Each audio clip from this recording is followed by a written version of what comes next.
Hello दोस्तों। तो स्वागत है आपका आपके यूट्यूब चैनल यूथ एजुकेशन में। आज हम पढ़ेंगे साइंस 1000 टारगेट सीरीज़ का तीसरा वीडियो, जिसमें हम कवर करेंगे 101 से 150 वाले प्रश्न। तो चलिए बिना किसी देरी के वीडियो स्टार्ट करते हैं। पहला प्रश्न है, प्रकाश वर्ष का मात्रक है। इसके ऑप्शन है दूरी, चाल, संवेग या फिर वेग। तो इसका सही आंसर बन जाएगा ऑप्शन नंबर ए, दूरी। अगला प्रश्न, मूल राशियों की संख्या कितनी होती हैं? ऑप्शन दे रखे इसने 10, 12, 11 या फिर 9। तो इसका सही आंसर बन जाएगा दोस्तों ऑप्शन नंबर बी, 12। अगला प्रश्न, एंजाइम मूल रूप से होते हैं। इसके ऑप्शन है कार्बोहाइड्रेट, वसा, प्रोटीन या फिर विटामिन। तो देखिए दोस्तों, एंजाइम जो होते हैं वो मूल रूप से होते हैं प्रोटीन। अपना सही आंसर बन जाएगा ऑप्शन नंबर सी। अगला प्रश्न, विश्व स्वास्थ्य दिवस को मनाया जाता है। तो देखिए दोस्तों, इसके ऑप्शन है 7 मार्च, 7 अप्रैल, 7 मई या फिर 7 जून। तो इसका सही आंसर बन जाएगा ऑप्शन नंबर बी, 7 अप्रैल। अगला प्रश्न, मछलियों के यकृत तेल में किस विटामिन की प्रचुरता होती है? ऑप्शन है vitamin A, vitamin B, vitamin C या फिर विटामिन डी। तो अपना सही आंसर बन जाएगा option number D, vitamin D. अगला प्रश्न, शहद में मुख्यतः होता है। ऑप्शन दे रखे इसने कार्बोहाइड्रेट, प्रोटीन, विटामिन या फिर वसा। तो देखिए दोस्तों, शहद में मुख्य रूप से होता है कार्बोहाइड्रेट। अपना सही आंसर बन जाएगा ऑप्शन नंबर ए। अब अगला प्रश्न, लौंग है। ऑप्शन दे रखे हैं तने की गांठें, जड़ की गांठें, बंद कलियां या फिर बीज। तो देखिए दोस्तों, जो लौंग जो होता है वो होता है बंद कलियां। ऑप्शन नंबर सी अपना सही हो जाएगा। अब अगला प्रश्न, निम्न में से किसे वर्गीकी का पिता कहा जाता है? ऑप्शन दे रखे हैं एंगलर, अरस्तु, कार्ल लिनियस या फिर थियोफ्रेस्टस।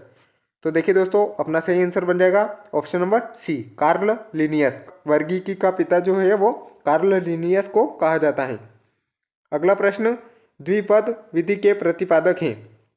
ऑप्शन दे रखे इसने एंगलर, थियोफ्रेस्टस, हचिनसन या फिर कार्ल लिनियस। तो देखिए दोस्तों, इसका भी सही आंसर यही बन जाएगा, Karl Linnaeus, option number D. अगला प्रश्न, सबसे बड़ा स्तनधारी कौन सा है? ऑप्शन दे रखे इसने व्हेल मछली, अफ्रीकी हाथी, दरियाई घोड़ा या फिर ध्रुवी भालू। तो देखिए दोस्तों, सबसे बड़ा स्तनधारी जो है वो है व्हेल मछली। Option number A is the correct answer. अब अगला प्रश्न, मोती उत्पादक मोलस्का की जाति है। ऑप्शन दे रखे हैं इसने ट्राइडेक्ना मैक्सिमा, सोलन कैंपी, पिकटांडा वल्गेरिस या फिर माइटिलस विरिडस। तो देखिए दोस्तों, अपना जो सही आंसर बनेगा वो बन जाएगा ऑप्शन नंबर सी, पिकटांडा वल्गेरिस। अगला प्रश्न, सबसे बड़ा अकशेरुकी है। ऑप्शन दे रखे इसने ऑक्टोपस, स्क्विड, कोरल या फिर जेलीफिश। तो देखिए दोस्तों, सही आंसर बन जाएगा squid. Option number B is the correct answer. बढ़ते हैं अगले प्रश्न पर। अगला प्रश्न है, निम्नलिखित में कौन सा एक कीट नहीं है? ऑप्शन है खटमल, मकड़ी, घरेलू मक्खी या फिर मच्छर। तो देखिए दोस्तों, अपना सही आंसर बन जाएगा ऑप्शन नंबर बी, मकड़ी। बढ़ते हैं अगले प्रश्न पर। अगला प्रश्न है, डॉल्फिन किस वर्ग का उदाहरण है? ऑप्शन दे रखे इसने एम्फीबिया का, पक्षी का, स्तनधारी का या फिर मछली का। तो देखिए दोस्तों, डॉल्फिन जो है वो स्तनधारी का वर्ग है। अपना सही आंसर बन जाएगा ऑप्शन नंबर सी। अगला प्रश्न, वृक्ष के तनों में रहने वाले प्राणियों को कहा जाता है। ऑप्शन दे रखे इसने वृक्ष निवासी, उड़ाका, उभयचर या फिर जलचर। तो सही आंसर बन जाएगा दोस्तों वृक्ष निवासी। अब अगला प्रश्न, स्टेमा नेचुरी किसकी प्रसिद्ध पुस्तक है? ऑप्शन दे रखे इसने डार्विन की, लेमार्क की, कर्ल लिनियस की या फिर रॉबर्ट हुके की। तो देखिए दोस्तों, स्टेमा नेचुरी जो पुस्तक है वो है कर्ल लिनियस की। Option number C is the correct answer. अगला प्रश्न, पक्षियों में प्रायः एक ही क्या होता है? तो देखिए दोस्तों, ऑप्शन दे रखे इसने गुर्दा, फेफड़ा, वृषण या फिर अंडाशय। तो देखिए दोस्तों, पक्षियों में जो होता है वो होता है अंडाशय। Option number D is the correct answer. बढ़ते हैं अगले प्रश्न पर। अगला प्रश्न है निर्दालु व्याधि रोग की वाहक क्या है। ऑप्शन दे रखे इसने रेत मक्खी, घरेलू मक्खी, फल मक्खी या फिर सीसी मक्खी।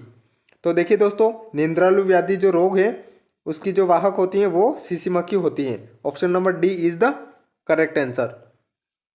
अगला प्रश्न, कोलुम्बा लिविया किसका वैज्ञानिक नाम है। ऑप्शन दे रखे इसने कपोत, सर्प, खरगोश या फिर शार्क। तो देखिए दोस्तों, कोलुम्बा लिविया जो वैज्ञानिक नाम है वो कपोत का वैज्ञानिक नाम है। Option number A is the correct answer. अगला प्रश्न, दांत की बीमारी निम्नलिखित में से किस प्रकार की होती है। ऑप्शन है जीवाणुजनित, प्रोटोजोआ जनित, विषाणुजनित या फिर फंगल। तो देखिए दोस्तों, दांत की बीमारी जो है वो फंगल होती है। Option number D is the correct answer. अगला प्रश्न, अधिकांश कीट श्वसन करते हैं। ऑप्शन दे रखे हैं त्वचा से, क्लोम से, फेफड़ों से या फिर वात तंत्र से। तो देखिए दोस्तों, इसका सही आंसर बन जाएगा ऑप्शन नंबर डी, वात तंत्र से। अगला प्रश्न, विरंजक चूर्ण का रासायनिक सूत्र है। ऑप्शन दे रखे इसने CaOCl, अगला ऑप्शन है CaOCl3, अगला ऑप्शन है CaOCl2, अगला ऑप्शन है CaOCl4। तो देखिए दोस्तों, अपना जो सही आंसर बनेगा वो बनेगा ऑप्शन नंबर सी, CaOCl2, यानी कि कैल्शियम ऑक्सा क्लोराइड विरंजक चूर्ण का ये रासायनिक सूत्र होता है। अगला प्रश्न, ब्लीचिंग पाउडर निम्नलिखित में से किस से गुजर के तैयार किया जाता है। ऑप्शन है बुझे चूने पर से क्लोरीन, बुझे चूने पर से ऑक्सीजन, बुझे चूने पर से कार्बन डाइऑक्साइड या फिर इनमें से कोई नहीं। तो देखिए दोस्तों, अपना सही आंसर बन जाएगा बुझे चूने पर से ऑक्सीजन। ब्लीचिंग पाउडर का जो तैयार किया जाता है वो बुझे चूने पर से ऑक्सीजन करके तैयार किया जाता है। अब अगला प्रश्न, किस रंग के प्रकाश की तरंग दैर्घ्य सबसे अधिक होती है। ऑप्शन है बैंगनी रंग, पीला रंग, लाल रंग या फिर हरा रंग। तो देखिए दोस्तों, तरंग दैर्घ्य सबसे अधिक जो होती है वो होती है लाल रंग की। Option number C is the correct answer. और जो बैंगनी रंग होता है उसकी तरंग दैर्घ्य सबसे कम होती है। अगला प्रश्न, ट्यूबलाइट में सामान्यतः कौन सी गैस भरी जाती है। ऑप्शन है आर्गन प्लस फॉस्फिन, अगला ऑप्शन है पारे की वाष्प प्लस ऑर्गन, अगला ऑप्शन है मीथेन प्लस ऑर्गन या फिर उपयुक्त में से कोई भी नहीं। तो देखिए दोस्तों, इसका सही आंसर बन जाएगा ऑप्शन नंबर बी, पारे की वाष्प और आर्गन ट्यूबलाइट में भरी जाती है। अब अगला प्रश्न, न्यूक्लियस के बाहर डीएनए कहाँ पर मिलता है। ऑप्शन है गोल्जिका, राइबोसोम, माइटोकॉन्ड्रिया या फिर इनमें से कोई नहीं। तो देखिए दोस्तों, न्यूक्लियस के बाहर डीएनए जो मिलता है वो मिलता है माइटोकॉन्ड्रिया में। Option number C is the correct answer.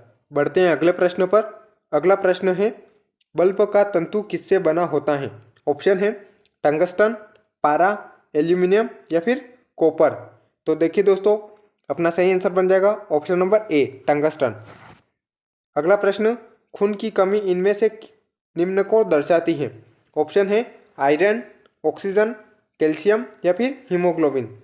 तो देखिए दोस्तों, खून की कमी जो दर्शाती है वो हीमोग्लोबिन को दर्शाती है। Option number D is the correct answer. अगला प्रश्न, रक्तदाब को मापने के लिए किस उपकरण का प्रयोग किया जाता है। ऑप्शन है स्पेरोमीटर, थर्मामीटर, स्पिग्नोमेनोमीटर या फिर ग्लूकोमीटर। तो देखिए दोस्तों, रक्तदाब को मापने के लिए स्पिग्नोमेनोमीटर का प्रयोग किया जाता है। Option C is the correct answer. अगला प्रश्न, आंखों के लिए कौन सा विटामिन अच्छा होता है। ऑप्शन है विटामिन के, विटामिन बी, विटामिन सी या फिर विटामिन ए। तो ऑप्शन इसका सही आंसर बन जाएगा दोस्तों option number D, vitamin A. अगला प्रश्न, कोबाल्ट में कौन सा विटामिन पाया जाता है। ऑप्शन है vitamin B11, vitamin B12, vitamin B7 या फिर विटामिन B5। तो ऑप्शन सही हो जाएगा इसका दोस्तों बी, विटामिन B12 कोबाल्ट में पाया जाता है। अगला प्रश्न है ओजोन किसको प्रभावित करती है। इसके ऑप्शन है पारा तथा चांदी, पारा तथा लोहा, पारा तथा टिन या फिर पारा तथा सोना। तो देखिए दोस्तों, इसका सही आंसर बन जाएगा ऑप्शन नंबर ए, पारा तथा चांदी। ओजोन जो है वो पारा और चांदी दोनों को प्रभावित करती है। अगला प्रश्न, मूंगफली में सबसे अधिक विटामिन कौन सा होता है? ऑप्शन दे रखे हैं। पहला ऑप्शन है विटामिन B2, अगला है विटामिन B3, अगला है विटामिन B1 या फिर अगला है विटामिन B4। तो इसका सही आंसर बन जाएगा ऑप्शन नंबर सी, विटामिन B1। मूंगफली में विटामिन B1 की प्रचुरता होती है। अगला प्रश्न, गैल्वेनाइज करने के लिए लोहे पर किसकी परत चढ़ाई जाती है? ऑप्शन है तांबा, जस्ता, एल्यूमिनियम या फिर टीन। तो देखिए दोस्तों, गैल्वेनाइज करने के लिए लोहे पर जस्ता की परत चढ़ाई जाती है। Option number B is the correct answer. अगला प्रश्न, शीत रक्तीय प्राणी है। ऑप्शन है इसके मछली, मेंढक, छिपकली या फिर उपयुक्त सभी। तो देखिए दोस्तों, शीत रक्ती यानी कोल्ड जो ब्लड है वो प्राणी पूछा है, तो इसका सही आंसर बन जाएगा ऑप्शन नंबर डी, उपयुक्त सभी। ये तीनों ही शीत रक्तीय प्राणी होते हैं। अगला प्रश्न, पीएच का मान का निर्धारण किसके द्वारा किया गया? ऑप्शन है लोबेजियर, केवेडियस, प्रिस्टले या फिर सोरेसन। तो देखिए दोस्तों, इसका सही आंसर बन जाएगा ऑप्शन नंबर डी, सोरेसन। पीएच का मान निर्धारण जो है वो सोरेसन ने किया था। अगला प्रश्न, निम्नलिखित में कौन सी एक ग्रंथि नहीं है? ऑप्शन दे रखे हैं थायराइड, जठर, यकृत या फिर अग्न्याशय। तो देखिए दोस्तों, जठर जो है वो एक ग्रंथि नहीं है। Option number B is the correct answer. इसके अलावा थायराइड, यकृत और अग्न्याशय तीनों ही ग्रंथियां होती हैं। अगला प्रश्न, प्लास्टर ऑफ पेरिस का रासायनिक नाम क्या है? ऑप्शन है calcium hydrate, calcium sulphate, calcium carbonate या फिर कैल्शियम सल्फेट हेमीहाइड्रेट। तो देखिए दोस्तों, इसका सही आंसर बन जाएगा option number D, calcium sulphate hemihydrate. Plaster of Paris का ये रासायनिक नाम होता है। अगला प्रश्न, विरंजक चूर्ण का रासायनिक नाम है। ऑप्शन है calcium oxychloride, sodium bicarbonate, sodium carbonate या फिर सोडियम क्लोराइड। तो देखिए दोस्तों, विरंजक चूर्ण का जो नाम होता है वो होता है calcium oxychloride. Option number A is the correct answer. अगला प्रश्न, मिल्क ऑफ मैग्नीशिया के रूप में बाजार में लाए जा रहे प्रति अम्ल का मुख्य तत्व क्या है? तो देखिए दोस्तों, ऑप्शन है इसके MgCl2, MgCO3, MgOH2 या फिर MgSO4। तो इसका सही आंसर बन जाएगा MgOH2। Option number C is the correct answer. अगला प्रश्न, मनुष्य को कानों में कितनी हड्डियां होती हैं? ऑप्शन है इसके 6 हड्डियां, 3 हड्डियां, 2 हड्डियां या फिर 5 हड्डियां। तो देखिए दोस्तों, मनुष्य के कानों में जो होती है वो 6 हड्डियां होती हैं। अब अगला प्रश्न, कम तापमान को मापने वाले यंत्रों को क्या कहा जाता है? ऑप्शन है काइरोमीटर, पायरोमीटर, हाइग्रोमीटर या फिर टेकोमीटर। तो देखिए दोस्तों, कम तापमान को मापने के लिए काइरोमीटर का प्रयोग किया जाता है। Option number A is the correct answer. अगला प्रश्न, सूर्य और तारों पर ऊर्जा का स्रोत क्या है? ऑप्शन है इसके हाइड्रोजन का ऑक्सीजन में परिवर्तन, हीलियम का हाइड्रोजन में परिवर्तन, हाइड्रोजन का हीलियम में परिवर्तन या फिर इनमें से कोई नहीं। तो देखिए दोस्तों, इसका सही आंसर बन जाएगा ऑप्शन नंबर सी, हाइड्रोजन का हीलियम में परिवर्तन। अब अगला प्रश्न, अस्थि मज्जा में रुधिर कणियों का निर्माण क्या कहलाता है? ऑप्शन है इसके हिमेटोपाइसोसिस, अगला है हीमोफीलिया, अगला ऑप्शन है ल्यूकेमिया और या फिर अगला ऑप्शन है पॉलीसीथेमिया। तो इसका सही आंसर बन जाएगा दोस्तों ऑप्शन नंबर ए, हिमेटोपाइसिस। अस्थि मज्जा में रुधिर कणिकाओं का निर्माण जो होता है वो हिमेटोपाइसिस कहलाता है। अगला प्रश्न, वॉशिंग मशीन यानी कि धोवन यंत्र जो होता है वो किस सिद्धांत पर कार्य करता है? इसके ऑप्शन है अपकेंद्री बल, अभिकेंद्री बल या फिर उपयुक्त दोनों या फिर इनमें से कोई भी नहीं। तो देखिए दोस्तों, इसका सही आंसर बन जाएगा उपयुक्त दोनों। वॉशिंग मशीन जो होता है वो अपकेंद्री बल और अभिकेंद्री बल दोनों ही सिद्धांत पर कार्य करती हैं। अब अगला प्रश्न, आघूर्ण बल की ऐसा इकाई क्या होती है? ऑप्शन है इसके न्यूटन मीटर, न्यूटन मीटर या फिर पास्कल। तो देखिए दोस्तों, अपना सही आंसर बन जाएगा option number A, newton metre. आघूर्ण बल की ऐसा इकाई होती है दोस्तों न्यूटन मीटर। अब अगला प्रश्न, पदार्थ का परमाणु सिद्धांत किस वैज्ञानिक ने दिया था? इसके ऑप्शन है पास्कल, न्यूटन, मैक्सवेल या फिर डाल्टन। तो देखिए दोस्तों, पदार्थ का परमाणु सिद्धांत दिया था, वो दिया था डाल्टन ने। Option number D is the correct answer. अगला प्रश्न, किस यंत्र द्वारा रेडियो एक्टिविता मापी जाती है? ऑप्शन है इसके calorimeter, Geiger Muller counter, barometer या फिर हाइग्रोमीटर। तो देखिए दोस्तों, इसका सही आंसर बन जाएगा option number B, Geiger Muller counter द्वारा रेडियो एक्टिविता मापी जाती है। अगला प्रश्न, पुरुषों के सेक्स हार्मोन को क्या कहते हैं? ऑप्शन है टेस्टोस्टेरोन, एस्ट्रोजन, प्रोजेस्टेरोन या फिर इनमें से कोई नहीं। तो देखिए दोस्तों, इसका सही आंसर बन जाएगा ऑप्शन नंबर ए, टेस्टोस्टेरोन। पुरुषों के सेक्स हार्मोन को टेस्टोस्टेरोन कहते हैं। अगला प्रश्न, महिलाओं के सेक्स हार्मोन को क्या कहते हैं? ऑप्शन है इसके एस्ट्रोजन, प्रोजेस्टेरोन या फिर उपयुक्त दोनों या फिर इनमें से कोई नहीं। तो देखिए दोस्तों, महिलाओं के सेक्स हार्मोन होते हैं, दो होते हैं, एस्ट्रोजन और प्रोजेस्टेरोन, दोनों ही हार्मोन होते हैं। तो अपना सही आंसर बन जाएगा ऑप्शन नंबर सी, उपयुक्त दोनों। तो ठीक है दोस्तों, आज के इस वीडियो में हमने साइंस 1000 टारगेट सीरीज के 150 प्रश्न पूर्ण कर लिए हैं। मिलते हैं अगले वीडियो में। अगले और पिछले वीडियो की लिंक इसी वीडियो के डिस्क्रिप्शन बॉक्स में दी गई है। Please watch it. Thanks for watching. जय हिंद, जय भारत।